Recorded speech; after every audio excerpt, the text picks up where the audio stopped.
Kozhikode Malaparamba sex racket കേസിൽ കൂടുതൽ പേർ ഉൾപ്പെട്ടിട്ടുണ്ട് എന്ന നിഗമനത്തിൽ പോലീസ്. കേസിലെ ഒന്നാം പ്രതി വയനാട് പുൽപ്പള്ളി സ്വദേശി ബിന്ദുവിനെതിരെ നേരത്തെയും സമാനമായ കേസുണ്ട്.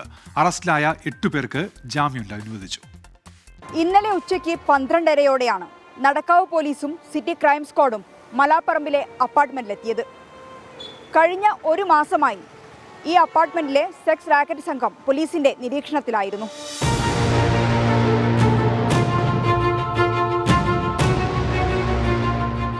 നടത്തിപ്പുകാരിൽ ഒരാളായ വയനാട് പുൽപ്പള്ളി സ്വദേശി ബിന്ദുവാണ് ഈ കേസിലെ ഒന്നാം പ്രതി.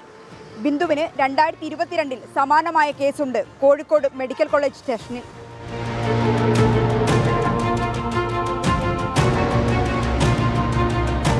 അപ്പാർട്ട്മെന്റ് ഉടമകൾക്ക് ഈ പ്രതികളുമായി യാതൊരു ബന്ധവുമില്ല. ഈ ഉടമകൾ ഫ്ളാറ്റ് കൈമാറിയത് വിദേശത്തുള്ള ഒരാൾക്കാണ്. ആ വ്യക്തിയാണ് ഇത്തരത്തിൽ പ്രവർത്തിക്കുന്ന ആളുകൾക്ക് ഫ്ളാറ്റ് കൈമാറിയത്. വിദേശത്തുള്ള ആ വ്യക്തിയിലേക്കും പോലീസ് അന്വേഷണം നീളുന്നുണ്ട്.